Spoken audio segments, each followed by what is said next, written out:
Avant de terminer notre bel échange, je tenais tout de même à dire merci à l'auteur qui a eu confiance en chacun de nous ici et qui, elle, à son tour, tenait à dire merci.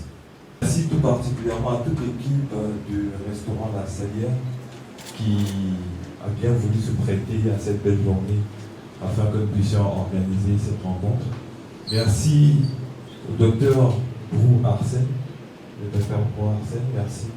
Merci pour ta présence. Merci beaucoup. Merci à l'honorable François Anems. Merci, l'honorable. Merci à Madame Hélène Ouagé-Loubé, qui est présidente des écrivains de Côte d'Ivoire. Merci beaucoup, présidente. Merci. Merci aussi à Madame Marie-Catherine Kwasi, qui est, on dira ici, une spécificité qui est liée à notre rencontre, c'est qu'elle a été ancienne élève de Patrick Poncho. Merci beaucoup, bon patron. Et merci bien sûr à nos différents intervenants, Madame Bohan, merci pour ton intervention qui enseigne. Et merci au pasteur de l'Ordre Inabo pour nous avoir exhortés ce matin. Le bishop Inabo nous avons exhorté ce matin à savoir qu'il y a des conséquences liées à chacun de nos choix. Bonjour à tous. Bonjour Michel. Bonjour. Je suis Marie-Catherine Kwasi. Et lorsque je rencontre Gilbert, j'ai 14 ans. Je reviens de France où j'ai été opérée, où je ne suis pas pratiquement pas allée en cours, puisque j'étais à l'hôpital pendant 1 an et que je reviens sur Abidjan. Je suis en classe de 3e et c'est la première année d'enseignement de Gilbert Manoir, prof d'histoire géo. Et tout de suite, je sais pas, c'est le grand frère, c'est l'ami, il y a quelque chose de très fort qui se passe entre lui et moi parce que je suis extrêmement timide, une timidité maladive qui étonne tout le monde aujourd'hui, pour ceux qui m'ont connu à l'époque. Et tout de suite, il devient quelqu'un de très, très important dans ma vie. Enseignant, je repars en France, je reviens, je rentre à l'école normale supérieure, il est dans l'enseignement, il me facilite un certain nombre de choses, j'enseigne. Et puis, à partir de ce moment-là, ça devient un rituel. On se rencontre, on déjeune, on parle. Il me parle de sa famille, de ses enfants, que je ne vois pas physiquement, mais dont j'entends parler. Je dis il a été un de mes meilleurs amis, après avoir été mon enseignant, mon prof. Il fait partie des personnes, des professeurs qui m'ont donné envie d'enseigner. Tellement il était à l'aise, il nous fascinait au collège moderne de Cocody. Il parlait bien, il parlait facilement, il taquinait. Et lorsque je rencontre Michel sur les réseaux sociaux, on échange un petit peu, hein, mais pas vraiment, jusqu'à ce que j'apprenne le décès de Gilbert. Et j'en ai été très affectée parce que je n'ai pas pu le rencontrer les dernières années. Mais je garde un sentiment formidable de ce monsieur extraordinaire qui avait une belle culture, une belle façon de s'exprimer, de taquiner.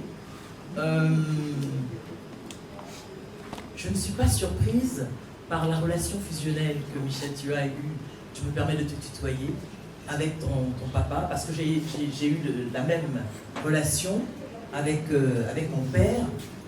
Et ce n'est pas la poétesse Lydie qui dira le contraire, elle qui sait que dès qu'on parle d'une relation fusionnelle qu'une fille peut avoir avec son père, ça me réveille toutes mes émotions.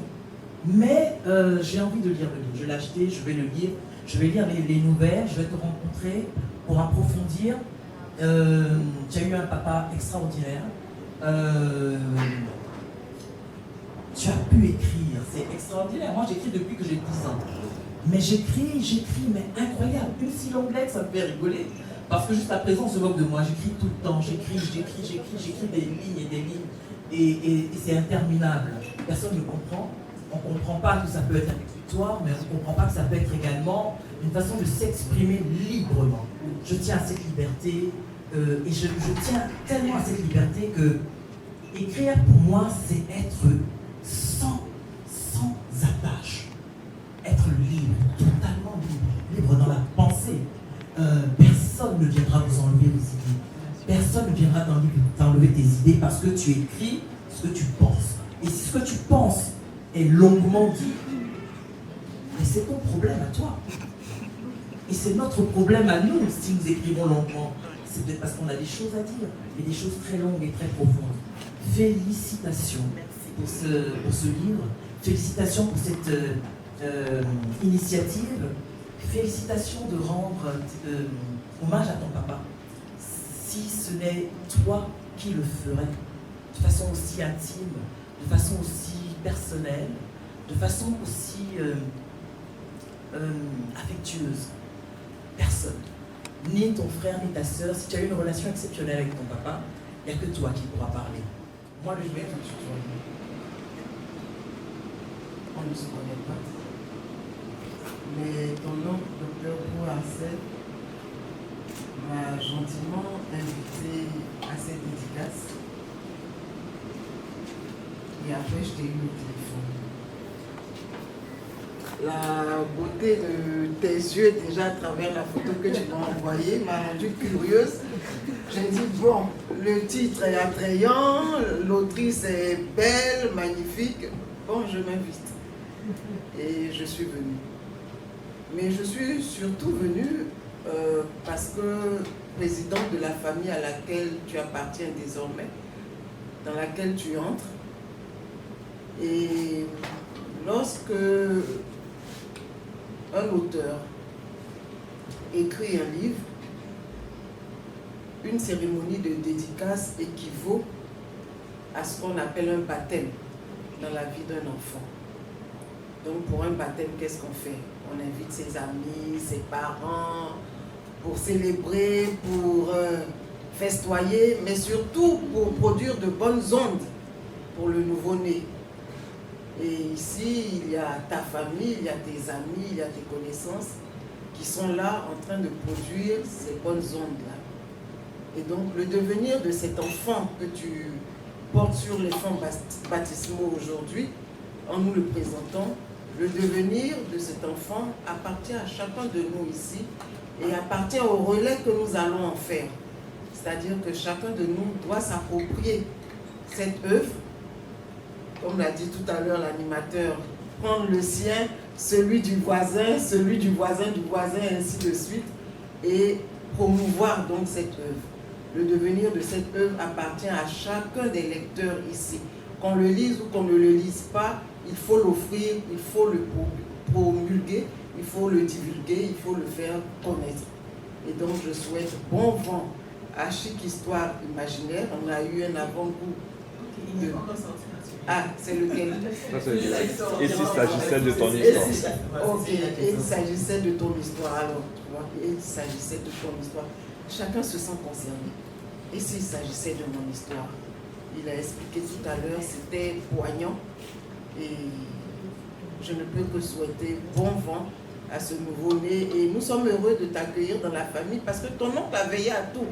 Il a même acheté ton carnet de baptême et tout ça. Donc ta carte sera donnée très prochainement. C'était trop juste et donc on n'a pas pu venir avec. Mais je tenais à être à côté de toi, de partager ce moment avec toi, d'être là pour te dire que nous t'accueillons vraiment à bras ouverts et bon vent au nouveau.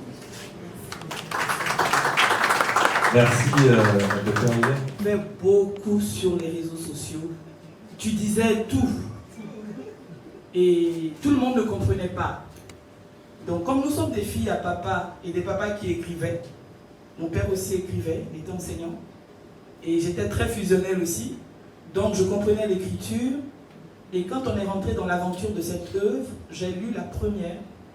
C'est vrai que c'est une réédition avec cette nouvelle donc que je lirai en plus.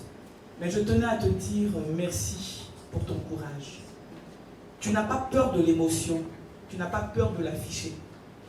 Et même si tout le monde ne comprend pas qu'on peut dire pour guérir, comme disait docteur tout à l'heure quand je rentrais, je suis tombée vraiment sur elle. Moi, j'ai tenu à prendre la parole pour rendre ce témoignage. Dès qu'elle a fini de parler, je savais que j'allais parler.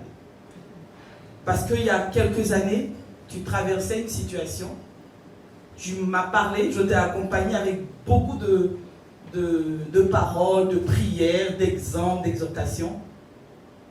Et des années plus tard, je traverse la même situation et je comprends vraiment que souvent, il faut parler pour guérir et pour indiquer sur le chemin qu'on est en train de vivre, que d'autres personnes trouvent sur ce chemin-là des balises pour pouvoir avancer. Et donc, je tenais à dire félicitations pour cette œuvre. Félicitations surtout toi, ton courage, ta résilience. Tu as eu pas mal de coups, mais tu es magnifique. Il fallait que je te le dise. Merci.